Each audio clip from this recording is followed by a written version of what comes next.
नमस्कार, मैं हूं आपके साथ मयंक। आज 17 मार्च है, 17 तारीख है और जंग का 18वां दिन है।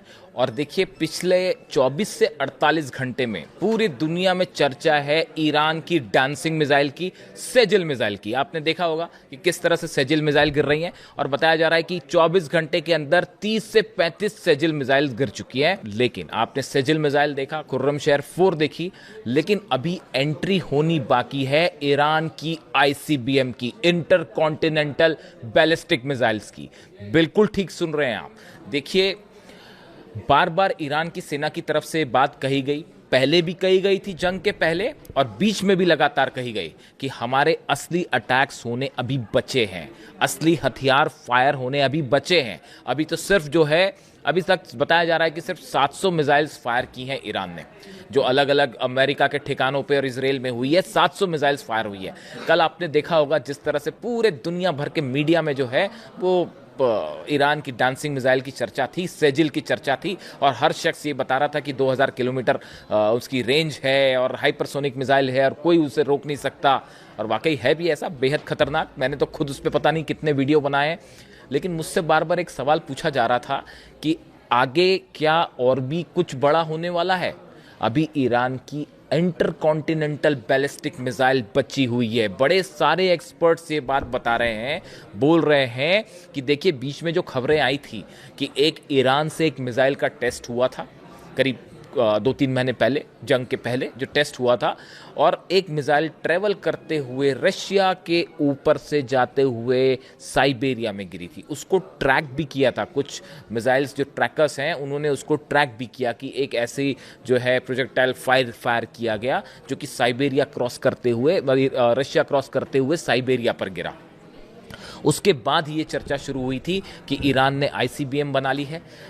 ईरान की सेना की तरफ से सोर्सेस से ये खबर आ रही थी और इस तरह के दावे किए गए थे कि अब उस रेंज की मिसाइल्स बना ली गई हैं जो न्यूयॉर्क जा सकती हैं, वॉशिंगटन जा सकती हैं। और उसके बाद जो हलचल मची पेंटागन में और अमेरिका में, और वो इस बात की चर्चाएं शुरू हो गई थी कि मिसाइल्स जो हैं वो इस लेवल की मिसाइल्स बन गई हैं कि ये यहाँ तक आ सकती हैं। हालांकि यहाँ तक कि डोनाल्ड ट्रंप ने भी इसका जिक्र कर दिया था। हालांकि उन्होंने दूसरे उद्देश्य से किया था कि उसको एक उन बहानों में शामिल किया जाए जिसके चलते ईरान पर हमले हो। लेकिन एक्सपर्ट्स ये बता रहे हैं कि इस दिन के लिए, आज जो स्थिति है, इसी के लिए ईरान तैयारी कर रहा था। और हर स्तर पर प्लानिंग पहले से तैयार थी कि अगर इस तरह से हमले होते हैं, सुप्रीम लीडर को निशाना बनाया जाता है, तो कैसे जवाब देना है, किन किन हथियारों का कौन कौन से चरण में इस्तेमाल करना है, हर चीज़ पहले से पूरी तरह से प्लान थी। देखिए, अगर आप बात करें, जो आईआरजीसी की तरफ से दावा किया गया है कि अब तक करीब 3600 ड्रोन फायर किए गए हैं। 3600 ड्रोन अब तक फायर हुए हैं अरब देशों में और इसराइल के ऊपर। जो आईआरजीसी सेना का दावा है ईरान की, करीब 700 मिसाइल फायर की गई हैं।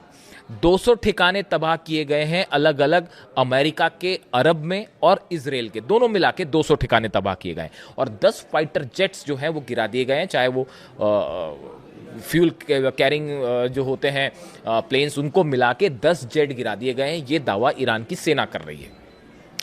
अब आप देखिए, इस तरह की बात कही जा रही है कि ईरान की मिसाइल्स खत्म हो गई हैं, ईरान के ड्रोन्स खत्म हो गए।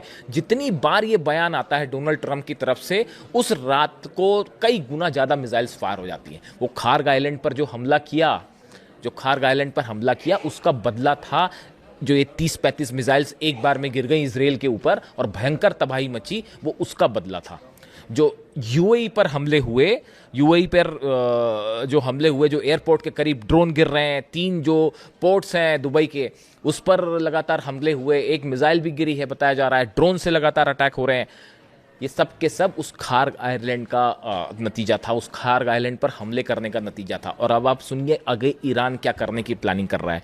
ईरान की तरफ से ये बात साफ कर दी गई है, ईरान की सेना की तरफ से, कि पूरे अरब देशों में अब अमेरिका की जितनी इंडस्ट्रीज हैं, जितने कारखाने हैं, उन सब को चुन चुन कर मिसाइल से टारगेट किया जाएगा। आपने खार्ग आइलैंड पर हमला किया, वो ऑयल सेंटर ईरान का सबसे बड़ा, जहां से व्यापार होता है, जहां शिप्स खड़े होते हैं, आपने उस कमर्शियल आइलैंड को हिट किया।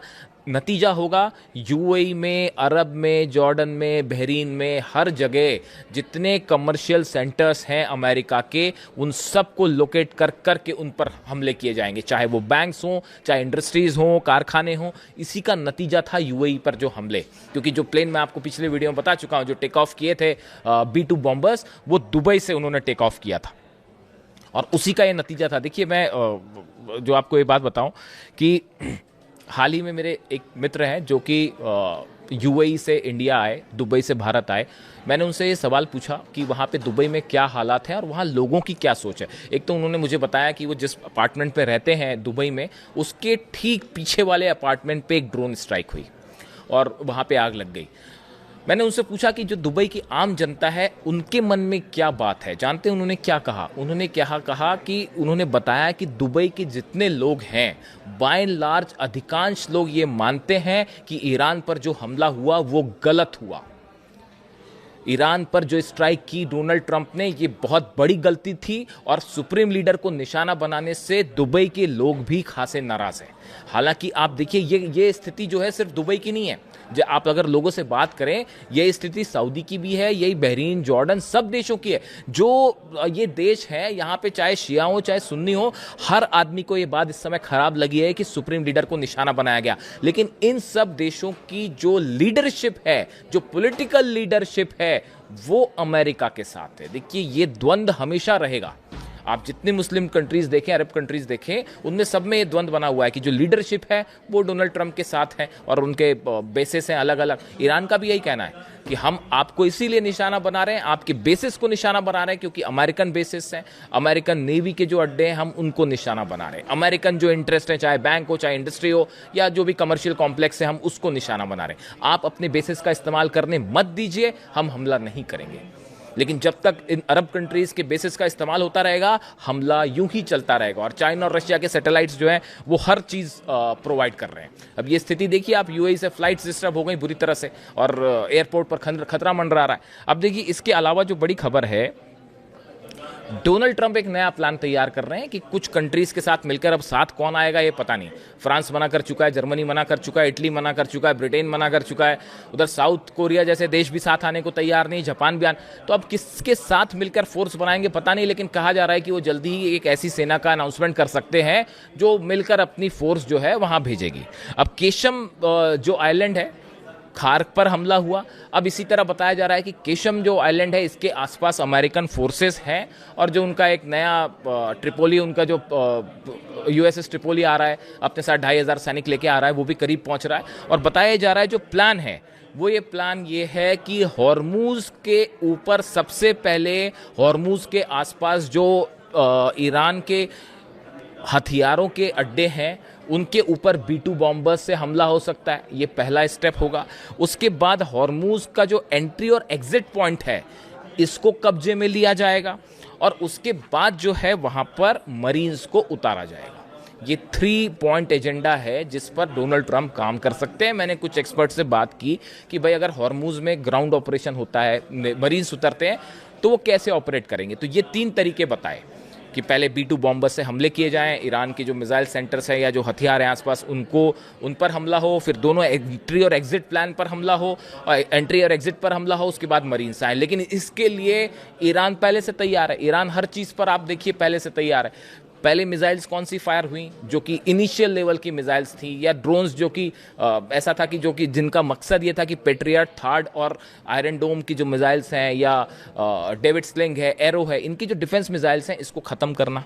पहले वो वाली मिसाइल्स फायर हुई। उसके बाद आप देखें कि थोड़ी बेटर गदीर सीरीज़ की मिसाइल्स फायर हुई। और अब देखिए तीसरे लेवल आते आते सेजिल आ गई है, खुर्रमशहर 4 आ गई है।